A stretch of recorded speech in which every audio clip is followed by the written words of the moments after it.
सभी को नमस्ते मेरा। हम सामाजिक स्थिरीकरण के कुछ और सिद्धांतों का एनालिसिस कर लेते हैं। जैसे मैक्स वेबर का सिद्धांत है सामाजिक स्थिरीकरण का, तो उन्होंने 3 आधारों पर जैसे संपत्ति, शक्ति और सम्मान, इन 3 आधारों पर उन्होंने समाज में स्थिरीकरण को बताया है। और आर्थिक क्षेत्र के अंतर्गत उन्होंने संपत्ति के आधार पर सामाजिक स्थिरीकरण को बताया है। राजनीतिक क्षेत्र में उन्होंने शक्ति के आधार पर सामाजिक स्थिरीकरण को बताया है। वहीं सामाजिक क्षेत्र में सम्मान के आधार पर जो परिस्थिति है उसके आधार पर सामाजिक स्थिरीकरण को बताया है। तो वही है कि इसके आधार पर जो व्यक्ति है वह जीवन में जो प्राप्त जो सामाजिक अवसर है, जीवन संबंधी सुविधाएं हैं, उनका लाभ उठा पाता है। मतलब जो उच्च परिस्थिति का होता है, सम्मान के अंतर्गत परिस्थिति आती है, तो जो उच्च परिस्थिति का होता है, जिसके पास शक्ति होती है, जिसके पास संपत्ति अच्छी होती है, तो वो जीवन के अधिकांश अवसरों का लाभ उठा पाता है और उसकी वैसी जीवन शैली होती है। फिर कुछ सिद्धांत अन्य भी, जैसे वेबलन है। तो जो वेबलन है उन्होंने अपनी जो पुस्तक है the theory of leisure class में विलासी वर्ग का सिद्धांत प्रस्तुत किया है। और वह वर्ग जिसके पास व्यक्तिगत संपत्ति बहुत होती है और जो उत्पादन की जो प्रौद्योगिक प्रणाली अपनाता है, विलासी वर्ग के नाम से जाना जाता है। तो जो व्यक्ति जिसके पास व्यक्तिगत संपत्ति होती है और जो टेक्नोलॉजी का उपयोग करता है वो भी उत्पादन के लिए, वह विलासी वर्ग के नाम से जाना जाता है। और ये वह वर्ग आर्थिक दृष्टि से सुरक्षित होता है और इसी वर्ग का बड़े बड़े उद्योगों, व्यापार, बैंक, कानून व्यवस्था, औद्योगिक संस्थानों पर क्या अधिकार होता है। और आर्थिक बल के कारण ही यह वर्ग अन्य सभी लोगों से क्या अधिक सुविधाएं और आराम भोगता है, क्योंकि आर्थिक रूप से बहुत सशक्त होता है और दूसरे पर अपना प्रभुत्व भी उसी आर्थिक स्थिति के कारण ही वह कायम करता है। तो यह कि यह वर्ग किसी प्रकार का उत्पादन कार्य नहीं करता। इस प्रकार वेबलन समाजों को 2 भागों में विभक्त करते हैं। तो वही कि जो व्यक्ति जो उत्पादन के प्रणाली पर जिसका अधिकार होता है, बड़े बड़े बैंकों कानून में आर्थिक रूप से सशक्त होता है, तो वो उत्पादन कार्य नहीं करता, किंतु वह विलासी वर्ग कहलाता है। तो यही कि जो उन्होंने समाज को इसी आधार पर 2 भागों में बांटा है। एक प्रथम वर्ग जो अनुत्पादक होते हुए भी अपनी आर्थिक शक्ति के कारण विलासी वस्तुओं का उपभोग करता है, क्योंकि वो उत्पादन तो करता नहीं है, किंतु आर्थिक शक्ति के कारण विलासी वस्तुओं का उपभोग कर। से पूंजीपति वर्ग, वो खुद उत्पादन नहीं करते हैं पर विलास की जितनी वस्तुएं हैं, उपभोग की जितनी वस्तुएं हैं, वो महंगी से महंगी वस्तुओं का उपयोग करते हैं। फिर वह जो उत्पादन कार्य में लगा होने पर भी अपनी क्षीण आर्थिक स्थिति के कारण इच्छा अनुसार उपभोग करने में क्या असमर्थ होते हैं। तो वही है कि जो उत्पादन कार्य भी करता है किंतु उसकी आर्थिक स्थिति अच्छी नहीं होती है, तो अपनी इच्छा अनुसार उपभोग नहीं करता है, करने में असमर्थ होता है।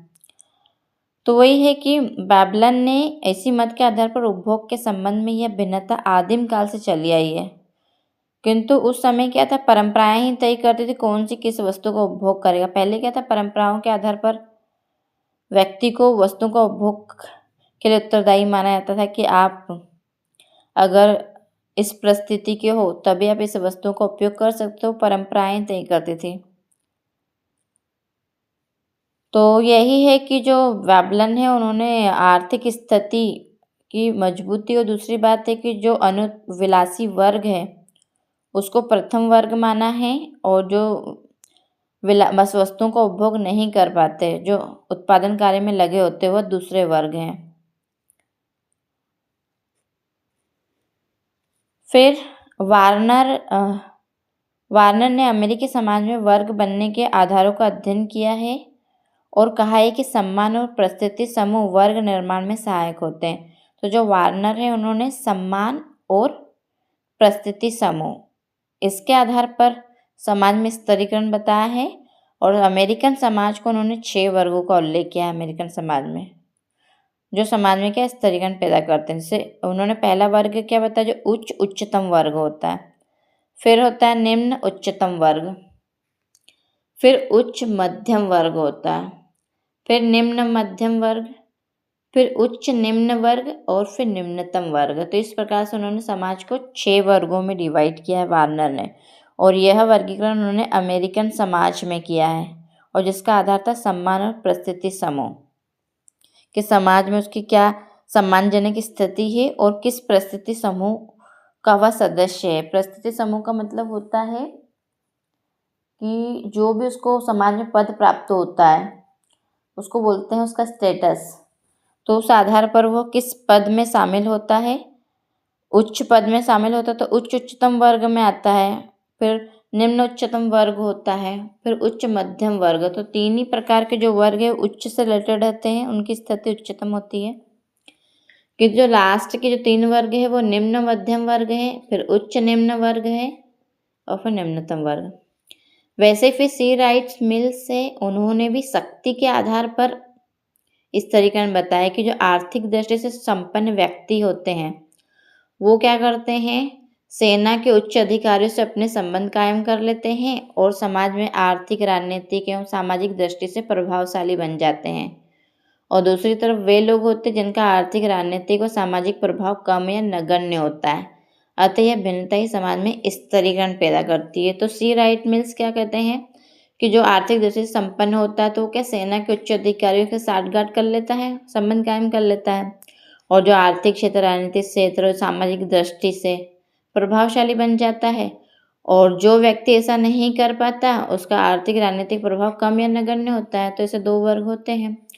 फिर पार्सन्स है तो उन्होंने भी संपत्ति को व्यक्ति की सामाजिक परिस्थिति के निर्धारण में महत्वपूर्ण मानते हैं। जो संपत्ति है वह व्यक्ति का स्टेटस निर्धारित करती है। और पार्सन्स प्रकारवादियों की इस बात को स्वीकार करते हैं कि समाज के महत्वपूर्ण पदों को योग्य व्यक्तियों द्वारा ही भरा जाता है। तो जो हमने डेविस और मूर का सिद्धांत पढ़ा था कि जिसमें पदों का क्रम विन्यास बताया था और जो पद महत्वपूर्ण थे उनमें योग्य व्यक्तियों से ही भरा जाए, उसमें ऐसा बोला गया था। तो वही है कि पार्सन्स उस मत से सहमत है कि जो समाज के जो महत्वपूर्ण पद है उनको योग्य व्यक्तियों द्वारा ही भरा जाता है। और समाज में कौन सा पद महत्वपूर्ण होगा ये सामाजिक मूल्य और उद्देश्य निर्धारित करते हैं। तो वही है कि जो महत्वपूर्ण पद वही होगा जिसके उद्देश्य और मूल्य उसके बेस पे डिसाइड होता है। जैसे कलेक्टर का पद उच्च और अच्छा होता है क्योंकि उसके उद्देश्य अच्छे होते हैं। तो वैसे ही जो उद्देश्य और जो सामाजिक वैल्यूज है उसके आधार पर महत्वपूर्ण पद कौन सा होगा ये निर्धारित किया जाता है।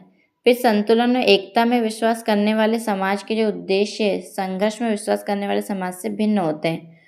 तो वही कि जो समाज ऐसा है जो संतुलन एकता में विश्वास करता है तो उनके उद्देश्य अलग होते हैं जहाँ पर संघर्ष देखने को मिलता है।